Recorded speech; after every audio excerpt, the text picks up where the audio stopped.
Hi, and thanks for visiting Crafty Ladybug Rainbow Loom's Creations. Today we're going to be making the diamond engagement ring.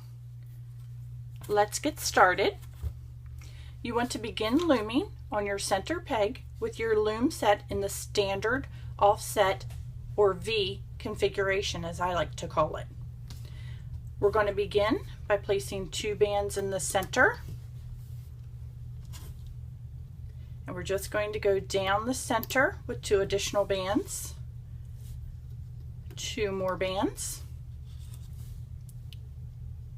2 additional bands. Now we're going to switch to 1 band. Going to take another 1 band. We're actually going to be forming a long diagonal.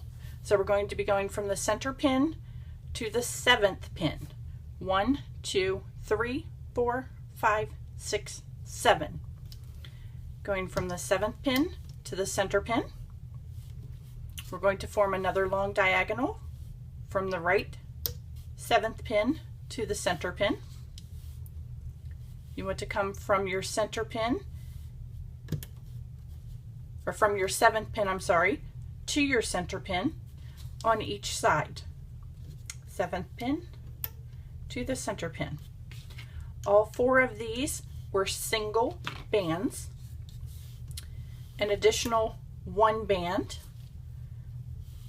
2 bands, 2 bands, and 2 bands. Now if you do this design and you find that your ring is too loose, you can remove any of these 2 bands. We want to cap off the end with 1 band wrapped 3 times. 1, 2, and 3. So it's a single band wrapped 3 times. Now we want to work in the center area, which is where our gem is going to be. You can use the clear if you want to make a diamond.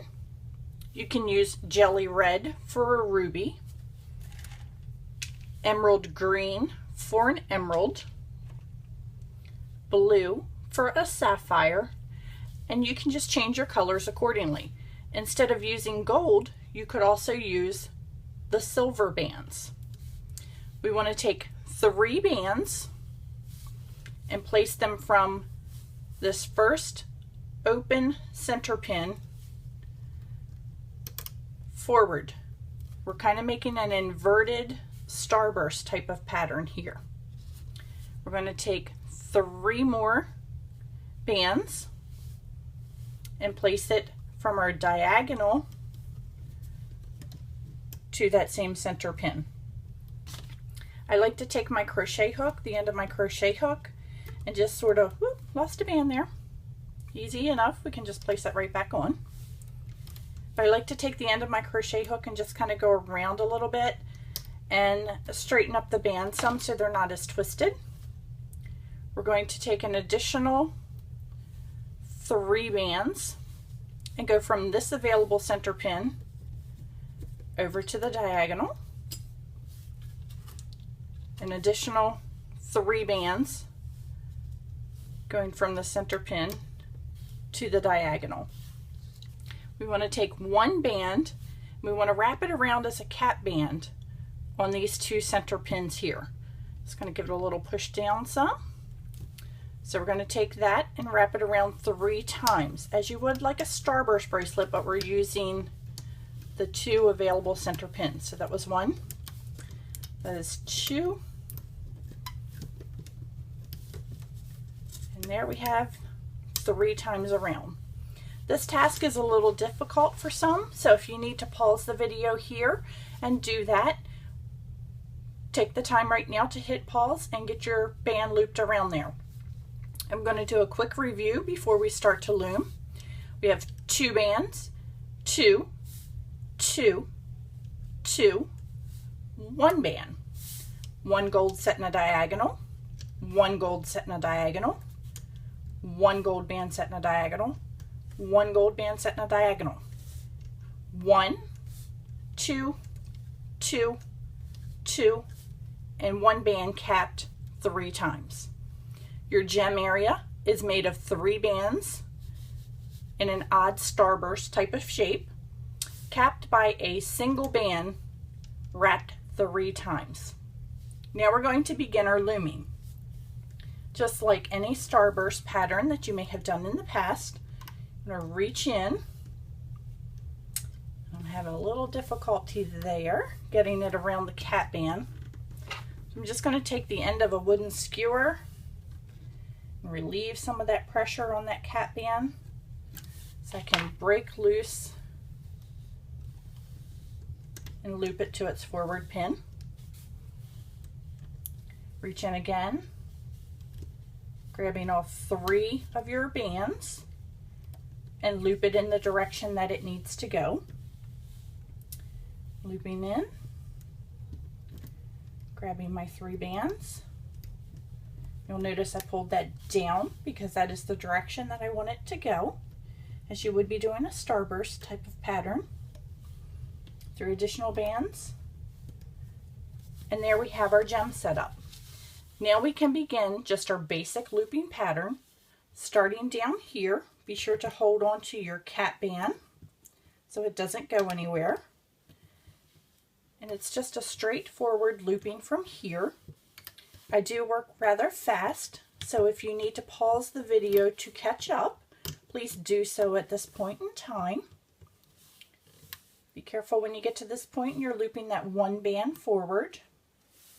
Now we've reached the diagonal area.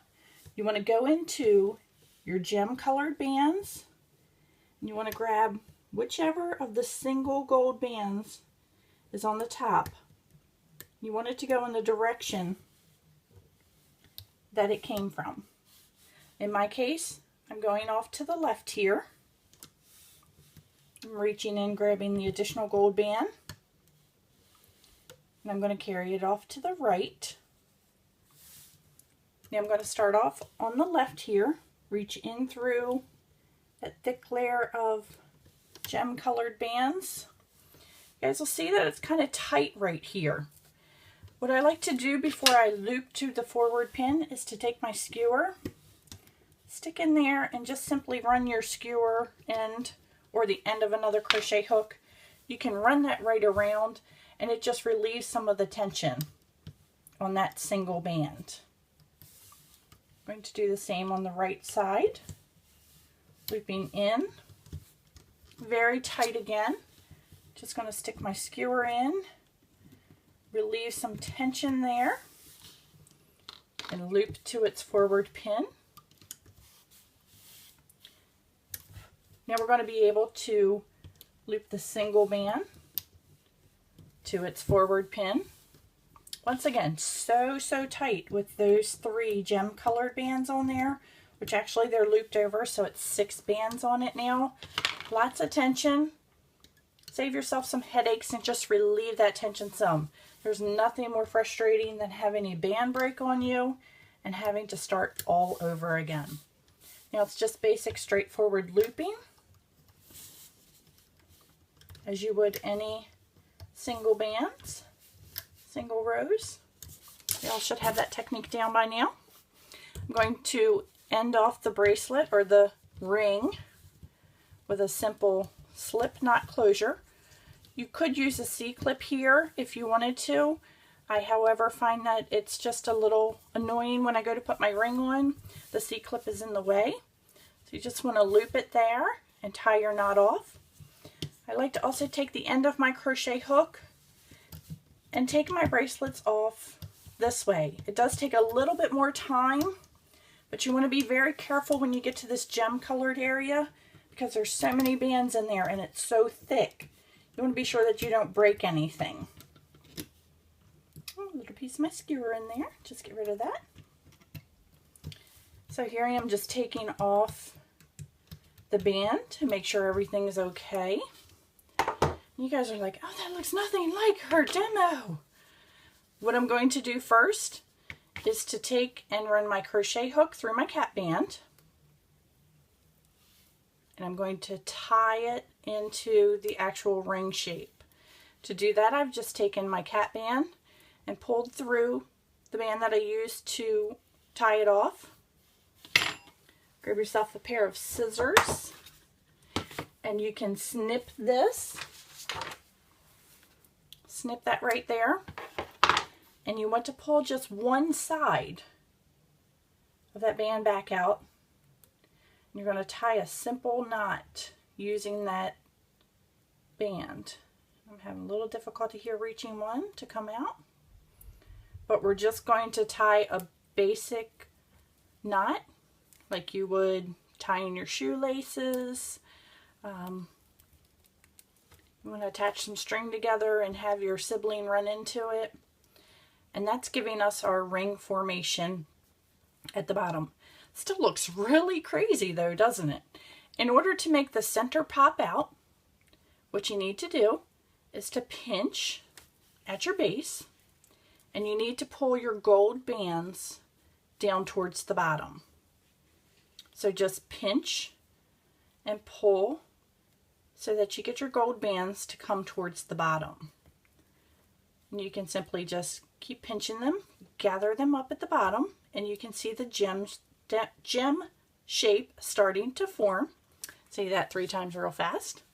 We're going to take another single gold band, or the color of your ring. You could be using silver. And we're going to wrap that around 2 times. And there we have our engagement ring. Hope you'll enjoy. Look for the wedding band coming up very soon in another video. Thank you so much and have a great day.